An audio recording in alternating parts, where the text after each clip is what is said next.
Bonjour à toutes et à tous. Nous vous souhaitons la bienvenue à notre webinaire Évaluation des emplois et des analyses et des organisations qui sera animé aujourd'hui par Christelle Thirion et Denis Le Signe. Denis est donc notre expert sur le sujet de l'évaluation. Avant de rejoindre Diosiasi, Denis a travaillé au sein de différents cabinets de conseil, Towers et Group, devenus Korn Ferry, pendant 7 ans, ainsi que chez Deloitte. Il a aussi été directeur de la rémunération groupe chez L'Oréal. Christelle, directrice du conseil RH, avant de rejoindre Diosiasi, Christelle a travaillé chez E-Group et également a eu des fonctions de DRH opérationnel chez General Mills et Fortuneo. Nous vous informons que vos micros sont coupés, que vous pourrez poser vos questions tout au long de la présentation dans la partie Votre question en haut à droite. Christelle et Denis y répondront à la fin du webinaire. Christelle, Denis, c'est à vous. Bonjour à tous. Bonjour à toutes et à tous. Alors on va démarrer tout de suite. Effectivement, donc ce matin, nous allons vous parler de l'évaluation des emplois et de ses applications. Et on parlera notamment de ce qui a changé aujourd'hui au regard des entreprises, de notre approche de l'évaluation, et on aura un temps pour répondre à toutes vos questions. Le premier point, effectivement, on va parler de ce qu'est l'évaluation. L'évaluation, c'est une démarche d'analyse et qui sert à estimer la nature et le niveau des responsabilités confiées à un poste afin de positionner les emplois au sein d'une organisation. C'est une approche qui répond à des enjeux clés en termes de rémunération, de gestion des talents et qui est un processus incontournable pour les entreprises. Et dans le même temps, le monde a changé. Les entreprises, les salariés ont changé, mais les enjeux RH restent les mêmes. Et nous allons voir effectivement que notre approche permet de répondre à ces nouveaux enjeux et on espère pouvoir partager un peu de notre expérience sur le sujet du grading. Alors, quand on parle d'évaluation, il peut toujours y avoir euh, une hésitation entre de quoi parle-t-on? Est-ce qu'on parle des emplois? Est-ce qu'on parle des compétences? Donc là, on parle bien de l'évaluation des emplois, l'évaluation des responsabilités. Et cette évaluation, elle repose sur une compréhension des responsabilités confiées à l'emploi. Donc, elle se fait dans les méthodes critérielles au travers de différents critères, dont la combinaison va déterminer le niveau de l'emploi sur une échelle de responsabilité. Et pour ça, on a différentes métriques, différentes manières de mesurer, mais en fait, elles mesurent évidemment toutes la même chose, le niveau de responsabilité, un peu comme les degrés Celsius et les degrés Fahrenheit mesurent tous la température. L'évaluation, c'est le premier critère de corrélation avec la rémunération. Et donc, en ce sens, c'est un élément assez fondamental dès qu'une entreprise se pose la question de la cohérence et de l'équité interne de ses rémunérations. Mais bien au-delà de cela, l'évaluation, c'est aussi un critère qui permet de mieux comprendre l'organisation, les rôles et les compétences. C'est un outil indispensable pour construire des classifications. C'est un outil également pour traiter des sujets d'analyse des compétences et des rôles. Un des premiers apports effectivement d'un projet d'évaluation, lorsqu'on le met en œuvre, c'est de pouvoir faciliter la visualisation d'une cartographie des emplois. Et cette cartographie des emplois, généralement, va s'organiser autour de deux dimensions qui sont les métiers propres à l'entreprise, évidemment. Donc, vous voyez sur l'échelle horizontale. Et puis, la deuxième dimension, évidemment, que va permettre l'évaluation, c'est de pouvoir mesurer le niveau de responsabilité croissant au sein d'une filière, mais aussi entre les filières. Et un enjeu important va évidemment d'être en capacité de pouvoir faire cet arbitrage sur la visualisation et les positionnements relatifs entre les différents métiers. Le langage de l'évaluation, les critères de l'évaluation vont permettre, et ça c'est un point très important, d'expliquer les positionnements relatifs au sein d'un métier et entre les différents métiers. Et notamment de dire la différence entre par exemple, le chef de groupe et le directeur marketing, repose sur notamment une capacité de conception et de développement de la stratégie, qui va être à un certain niveau et un niveau différent pour le chef de groupe, va reposer sur peut-être des compétences managériales, et donc de mettre le doigt sur les critères qui font les écarts d'un emploi à l'autre, au sein d'un métier et entre différents métiers, encore une fois. Donc ça permet d'avoir une vision transverse sur l'organisation et on le voit évidemment s'agissant de cohérence et de transparence, c'est un élément fondamental. Le deuxième point, c'est que ça constitue un langage commun pour comprendre l'organisation. Et cette notion de langage commun est très importante. Alors une petite anecdote, il y a quelques années, je démarrais en tant que consultante et j'étais formée par un consultant que peut-être certains ont connu, en tout cas qui s'appelait Claude Roire et qui était un expert du domaine aéronautique. Et il m'avait emmenée chez Airbus pour quelques séances de cotation. Et donc Claude connaissait évidemment l'aéronautique par cœur. Il y avait autour de la table une dizaine d'experts de tous les métiers de chez Airbus. Et au bout de 2 journées, il me dit: «Bon, bah, c'est bon, maintenant tu continues, tu y vas toute seule». Et donc je devais évaluer avec ces experts ces métiers, avec des descriptions qui étaient absolument pleines d'acronymes et j'avais l'impression de ne pas comprendre leur langage quand ils parlaient de leur organisation.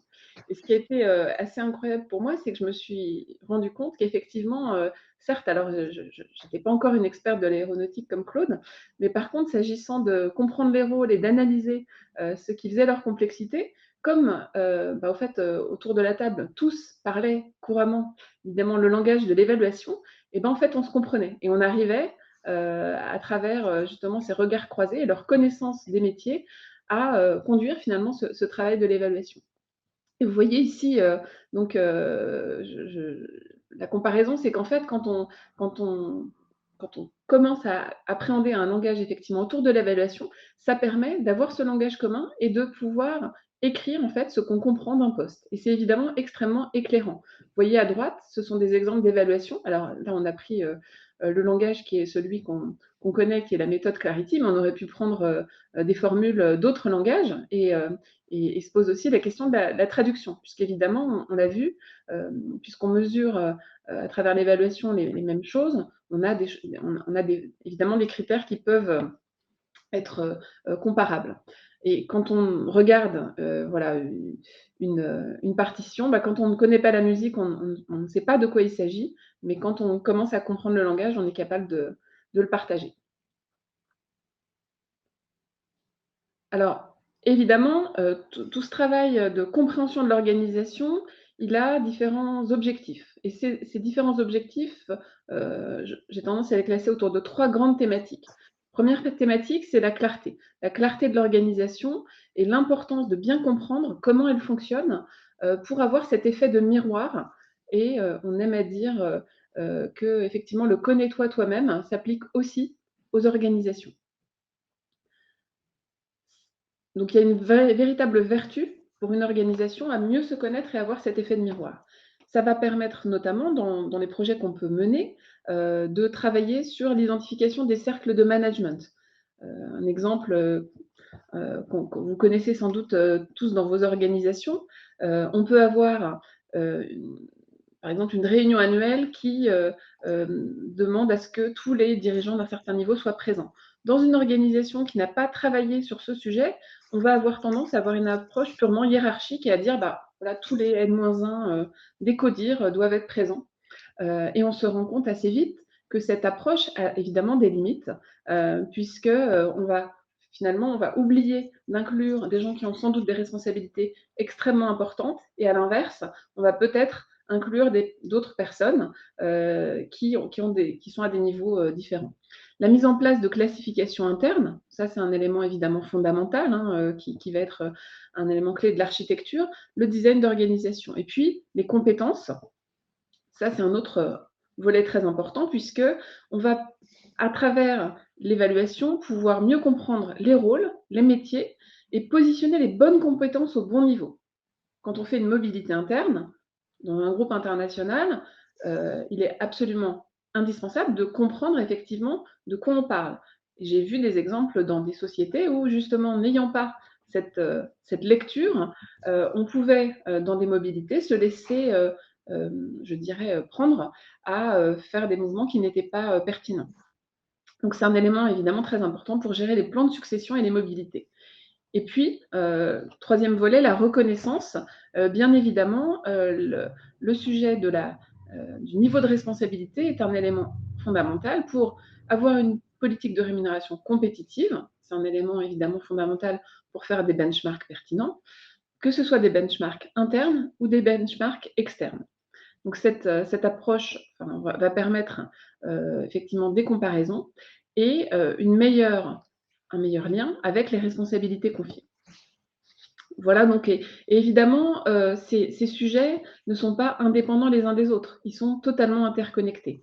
Donc, cette notion de reconnaissance va être liée justement à la nature des compétences confiées et à la clarté qu'on a de l'organisation. Et c'est ce lien justement qui va faire que tout cela a un sens et qu'on a une politique qui est transparente et qui est cohérente. Alors, on vous a mis 2 petites illustrations de ces sujets. Bon, c'est évidemment assez schématique. Première illustration, les applications en matière de rémunération. Vous avez ici en abscisse les niveaux de responsabilité. Alors ici exprimés en grade Clarity, mais ça pourrait être dans toute autre échelle, Mercer, Towers, E-Group, etc.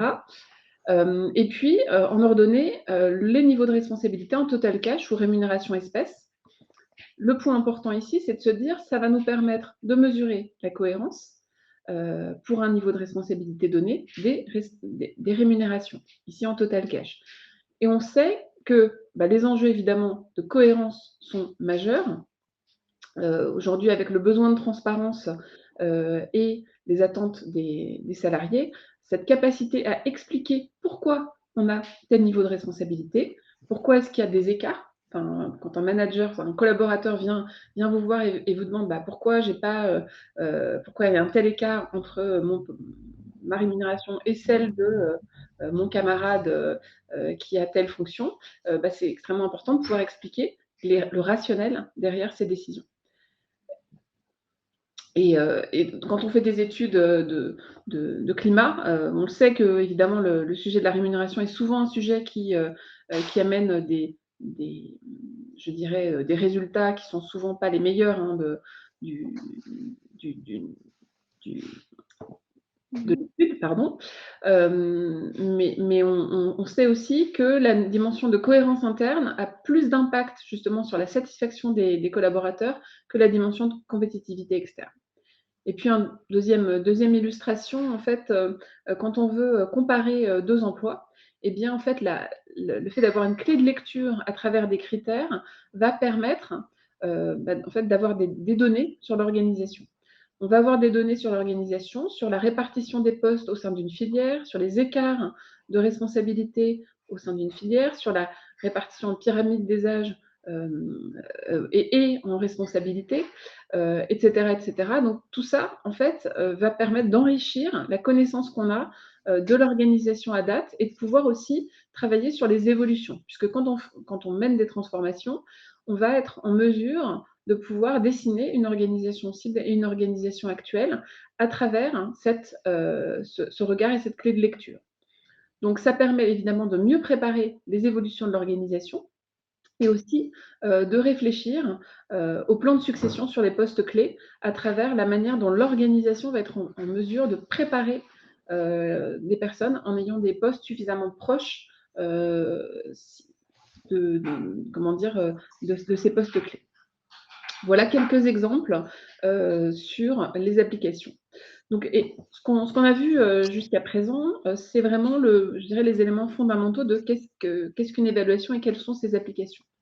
Maintenant, un point important, c'est que le monde a beaucoup bougé, évidemment, et donc tout ça reste vrai, mais dans un environnement qui est différent, et c'est ce dont Denis va vous parler. Merci Christelle. Oui, effectivement, bon, c'est impensif de dire que le monde a changé, mais puisque pour prendre l'échelle de temps, les méthodologies d'évaluation classiques sont des méthodologies qui ont été conçues il y a 30, 40, 50 ou un peu plus pour les plus vieilles. Donc, dans un monde où le monde économique et le monde des entreprises n'étaient pas tout à fait les mêmes.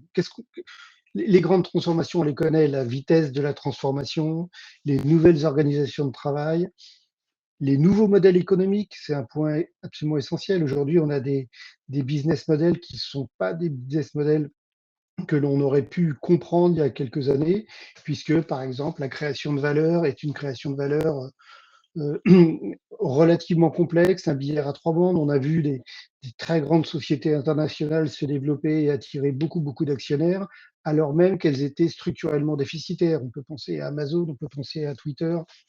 Non, si les investisseurs rentrent dans ces modèles économiques, c'est qu'il y a une croyance sur la capacité de l'entreprise à se développer et sur son modèle. Ça n'est pas sur sa création de valeur proprement dite. Donc, il y a des nouveaux modèles économiques, des nouvelles organisations du travail. On l'a évidemment vu depuis le Covid, mais bien au-delà de ça, des organisations qui sont profondément aplaties, des organisations qu'on appelle en réseau d'équipe qui donnent une place et une autonomie beaucoup plus forte au local. Donc, une grande transformation du monde du travail. Parallèlement, il y a aussi une grande transformation sur les attentes, les envies et les comportements des salariés. Dans un monde où, ce qui perturbe beaucoup d'économistes, dans un monde où il y a encore beaucoup de chômage, il y a beaucoup, beaucoup de difficultés de recrutement. Donc, ce paradoxe était un paradoxe qui était euh, peu envisageable il y a quelques dizaines d'années, où il y avait une véritable croyance sur le marché du travail avec une offre et une demande, et que plus il y avait d'offres, moins il y avait de chômage, et plus il y avait de demandes, plus il y avait de difficultés de recrutement. Aujourd'hui, on a ces paradoxes. On a des enjeux sur la fidélisation des talents, puisque la croyance dans la fidélisation d'entreprise a beaucoup évolué, et qui rend tout à fait critique la fidélisation des talents et des collaborateurs. Et il y a une exigence également de transparence et de compréhension. Il y a beaucoup moins d'acceptation de la norme et de la règle en entreprise. Tout ça a amené en fait une remise en cause de beaucoup, beaucoup de dogmes de ressources humaines, de management. Et la conséquence, c'est que notre vision de la complexité s'est complètement transformée. Ce que l'on considérait être complexe il y a 30 ou 40 ans, aujourd'hui l'est moins. Un exemple classique, c'est celui de l'international. L'international, il y a 30 ans, c'était une aventure d'aller ouvrir une filiale dans un pays de l'Europe de l'Est. Euh, Aujourd'hui, l'ouverture d'une filiale, c'est un événement relativement compliqué, mais c'est pas nécessairement plus compliqué que d'étendre son activité sur une zone géographique française que l'on n'avait pas. Donc, le, et quand on parle de la transformation de la vision de la complexité, on est en plein dans le cœur de la problématique de l'évaluation, puisque l'évaluation a pour objectif de mesurer la complexité des missions requises dans un poste. Donc, si notre vision de la complexité a changé, il n'y a pas de doute qu'il y a un impact. Donc, une vraie transformation des facteurs de la complexité. Et pourtant, beaucoup de choses perdurent. Euh, Attirer, fidéliser, reconnaître équitablement, donner des perspectives, anticiper les mobilités, les successions, adapter l'organisation aux attentes du business, ça a toujours été la mission des DRH, et avec la montée en charge de la fonction, aujourd'hui des Compenben. Donc, dans un monde qui change, les ambitions sont toujours les mêmes. Alors, comment, comment l'outil qui permet de gérer ces grands enjeux doit nécessairement s'adapter pour pouvoir continuer à répondre à ces attentes? Alors, il y a les attentes des DRH et des compagnies qu'on a rencontrés et qu'on rencontre depuis de nombreuses années avec Christelle. Leurs enjeux restent les mêmes, mais il y a aujourd'hui une attente très forte d'agilité. Alors, c'est un mot qu'on rabat, mais l'agilité, c'est la capacité de s'adapter à des nouveautés de manière rapide et efficace, beaucoup plus de souplesse. Toutes les structures et les méthodologies de gestion qui sont des méthodologies trop rigides ne, ne, changent, ne sont plus adaptées parce qu'elles ont du temps, le temps, la temporalité de ces méthodologies devient beaucoup plus courte que la temporalité du business, l'exigence de transparence et avec les nouveaux outils, la transformation que tout le digital a apporté dans nos vies, euh, un besoin très très fort de beaucoup plus partager, euh, sachant que la distance ou même le niveau hiérarchique ou les différentes filières ne sont plus des obstacles au partage. Donc un fort besoin d'une plus grande transparence, de plus de partage et surtout de plus de souplesse. Alors, dans cette, dans cette dans ce constat d'un monde qui a changé, d'une perception de la complexité qui a évolué, et pour autant de priorités et d'enjeux RH qui restent constants, dans notre réflexion sur la mise en place de Clarity, il y avait un enjeu majeur qui était la simplification. Mais pas la simplification pour la simplification pour apporter une approche plus lisible et plus agile à l'ensemble des processus. Pour ça, il y a une concentration sur des critères qui sont plutôt des critères universels. On voit bien que les critères qui sont des critères un peu spécifiques ont un risque de vieillir, un risque de, un moment de devenir obsolète. Hein. Aujourd'hui, les méthodologies d'évaluation qui ont des critères relatifs au nombre de pays supervisés ou à l'effectif sous responsabilité ou sont des choses qui étaient vraies à un moment et qui risquent un jour de devenir plutôt obsolètes, ou du moins l'importance du critère peut baisser en amplitude. Donc, la concentration. Oui,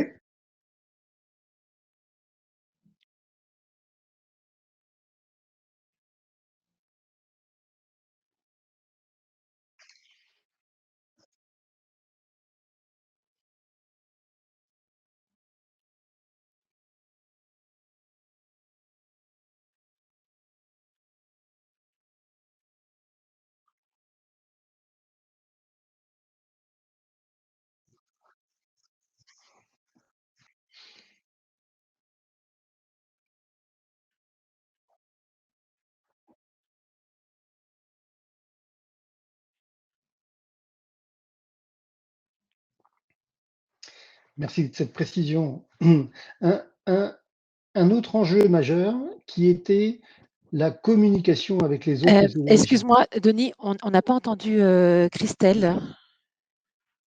Et, on est plusieurs à ne pas avoir entendu Christelle. Non, toujours pas. Bon, alors je peux résumer. Christelle faisait l'allusion au, au fait que effectivement nous avons une expérience de plusieurs types de méthodologies et que et en particulier une méthodologie qui fait un peu l'actualité, qui est la nouvelle classification de la métallurgie. euh, pour expliquer que la volonté de se concentrer sur des critères universels est une volonté qui permet à la fois de simplifier les éléments, mais surtout de s'affranchir de certaines visions ou de certains angles de vue qui pourraient à un moment devenir obsolètes.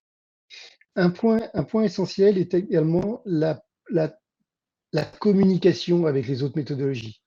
Euh, Christelle a fait l'analogie avec la température, les degrés Fahrenheit et Celsius. Il n'y a pas de doute que quand on mesure la responsabilité, on mesure tous la même chose. Il n'y a pas de vision idéologique de la responsabilité.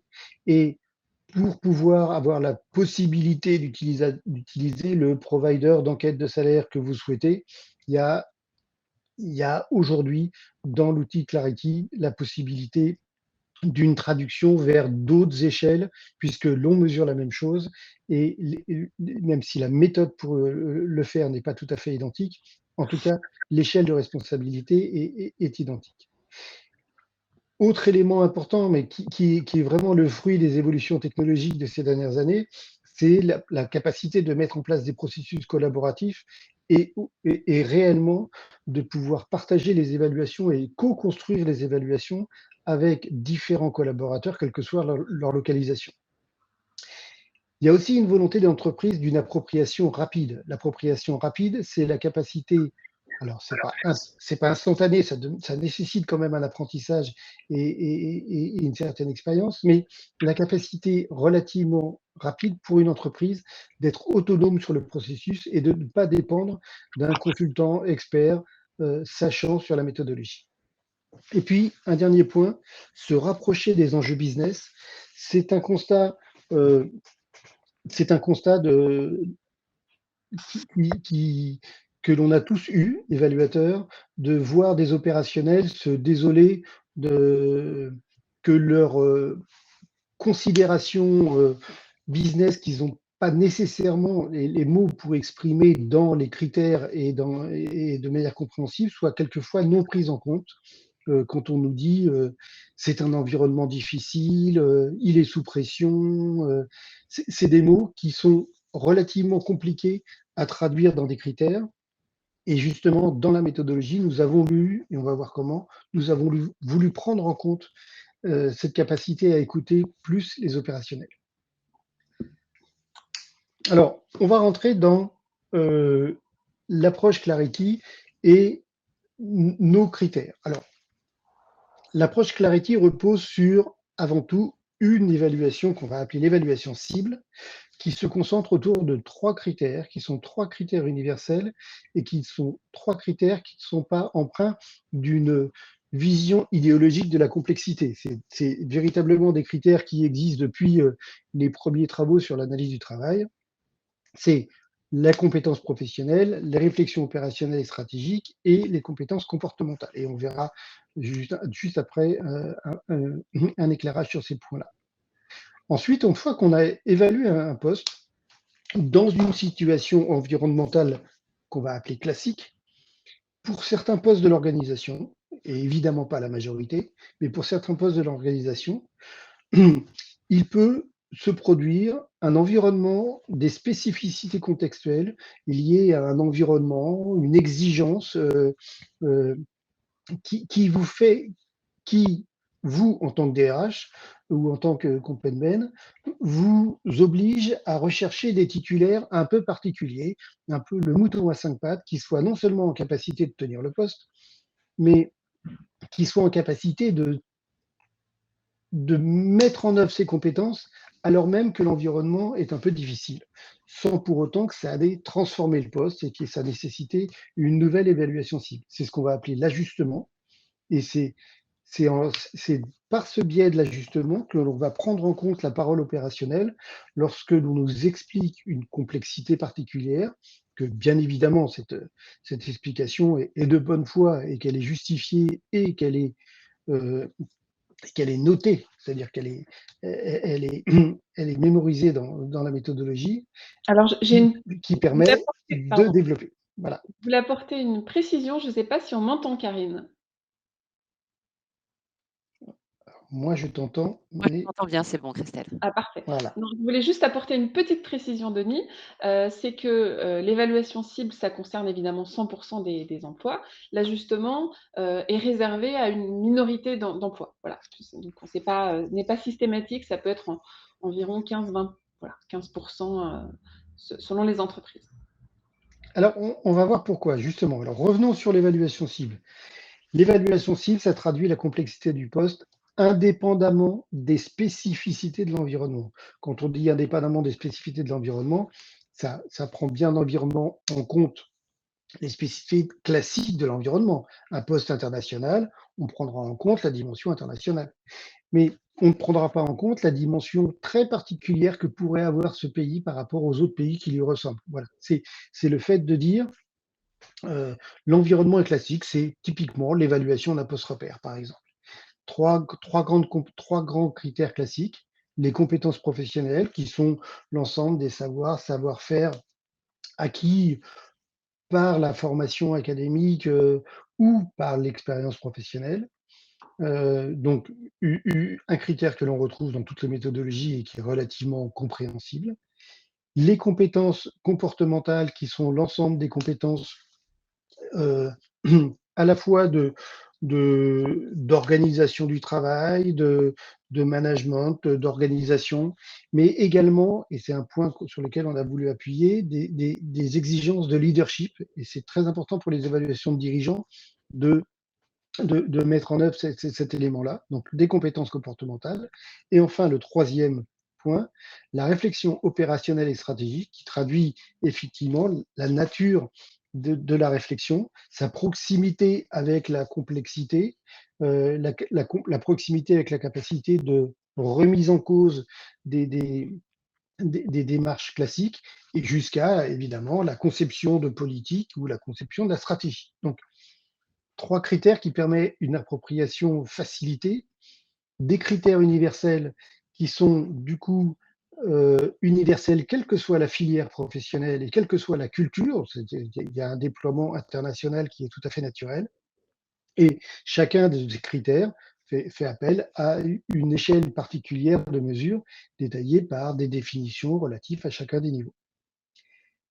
L'évaluation ajustée, comme on l'a dit, c'est la capacité de mesurer la conséquence de mise en place d'un environnement particulier qui vous a fait rechercher le bon titulaire. Alors, ce n'est pas les compétences du titulaire qu'on va évaluer, mais le fait de nous dire que vous aviez recherché un titulaire particulier pour ce poste-là, vous avez recherché un titulaire qui était en capacité de conserver ses compétences malgré l'environnement complexe. C'est ce qu'on va appeler la densité, pour nous, la densité des compétences, et ça traduit une complexité du poste qui peut être liée à des situations particulières ou conjoncturelles. À l'international, c'est un pays qui est dans une situation particulière, c'est une tension concurrentielle, nouvelle, émergente, tout à fait particulière. C'est des enjeux technologiques, économiques qui sont parfois temporaires, mais et qui ne relèvent pas de la transformation du poste, qui relèvent simplement d'un environnement plus complexe. Ou alors, c'est des éléments qu'on peut caractériser par un emploi très critique, non pas au regard de son environnement, mais au regard de la stratégie interne de l'entreprise. C'est un des piliers de transformation de l'entreprise, et donc c'est un poste qui va être plutôt être sous tension parce que fortement regardé par les dirigeants, étant donné que c'est un pilier de la transformation interne. Et la raison pour laquelle, comme a dit Christelle, on n'ajuste pas 100% des postes de l'organisation, parce que ça n'aurait pas de sens, ça serait en soi un nouveau critère, c'est principalement parce que évaluer une évaluation cible, c'est mettre en évidence le fait qu'on a un peu mis sous tension les compétences du titulaire en exigeant de lui une capacité de résistance. Et avec le nombre d'évaluations ajustées et avec l'intensité des ajustements, on va pouvoir aussi analyser la manière dont l'organisation met sous tension les compétences. Plus les compétences sont mises sous tension, plus les mobilités seront complexes, parce que remplacer un mouton à 5 pattes, c'est compliqué, il faut en trouver un autre. Et, et c'est un élément important de l'analyse. Dans notre méthodologie, l'évaluation cible et l'évaluation ajustée sont séparées. Elles sont distinguées, ce qui permet aussi de revenir sur un ajustement en se demandant 1 an plus tard ou 2 ans plus tard si la situation conjoncturelle est toujours en place, si la tension liée à cet environnement est toujours valide et par conséquent de ne pas avoir inscrit dans le marbre une situation qui était parfois une situation conjoncturelle. On peut penser au lancement d'un poste, euh, un- un- le lancement d'un centre de services partagé.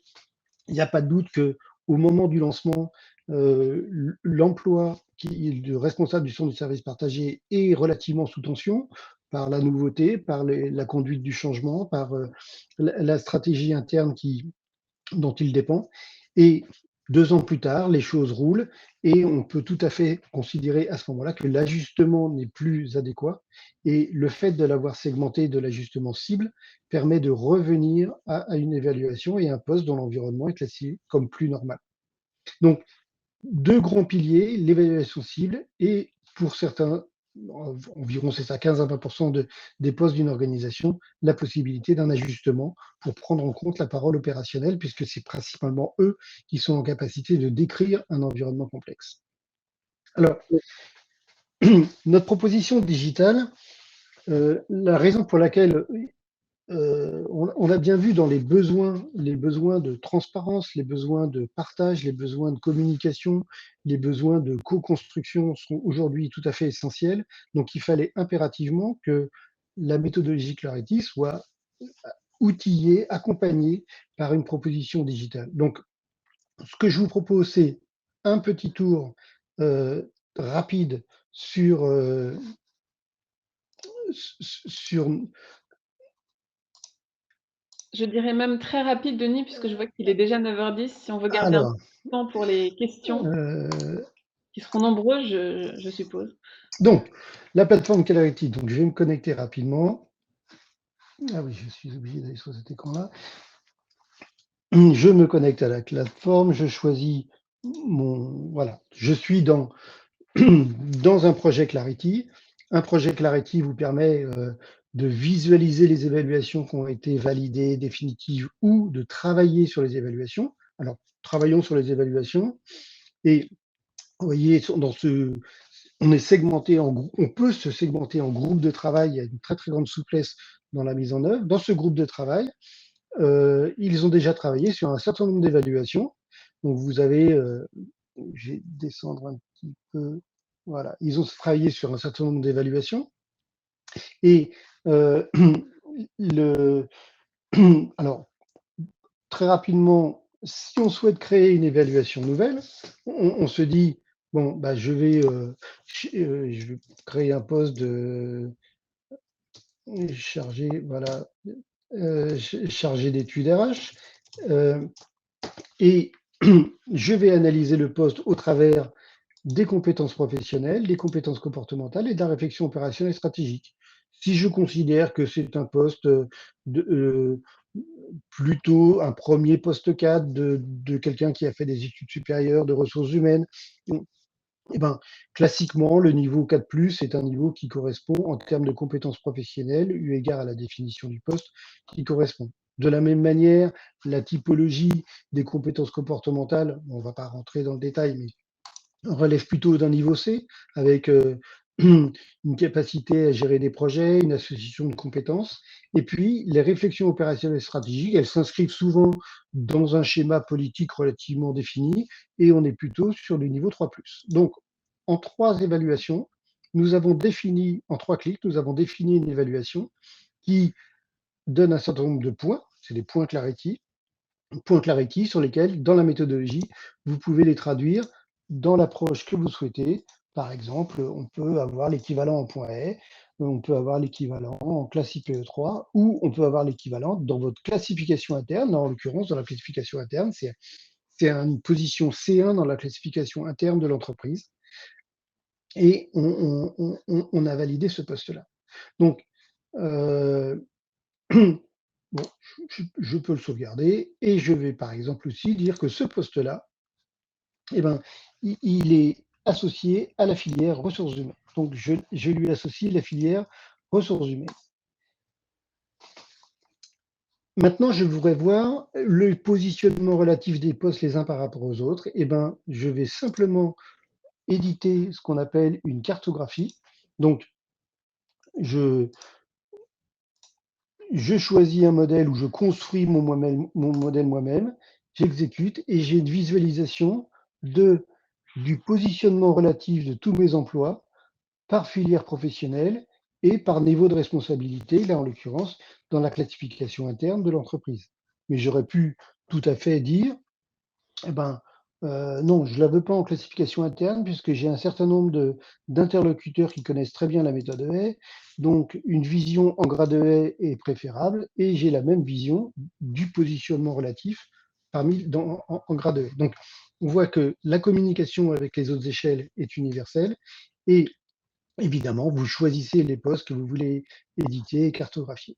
Donc, une très grande souplesse d'utilisation. J'ai perdu ma souris. Une très grande souplesse d'évaluation et de paramétrage. Donc, avec tous les éléments qui permettent de construire, d'ajouter, de partager l'ensemble des critères. Et, et dans un groupe, vous avez un groupe de travail est composé d'un leader qui peut inviter des gens, communiquer avec eux en leur donnant des news, etc., etc. Donc, un outil collaboratif, un outil qui permet de gérer les évaluations, qui permet d'éditer et de produire des cartographies que pourront voir tous les gens qui ne sont pas évaluateurs grâce au module de visualisation sans avoir à modifier les évaluations. Donc, voilà un petit tour très rapide, mais sur l'outil digital, qui est un outil digital qui a été développé par nos équipes. Donc, on est en pleine maîtrise du développement et des évolutions de la plateforme et qui est un outil sans limitation d'utilisateur ni d'utilisation de nombre d'évaluations. L'objectif, puisqu'on sait très bien que pour qu'une méthodologie d'évaluation se mette en place, il faut qu'elle soit pratiquée par l'entreprise. Donc, si je reviens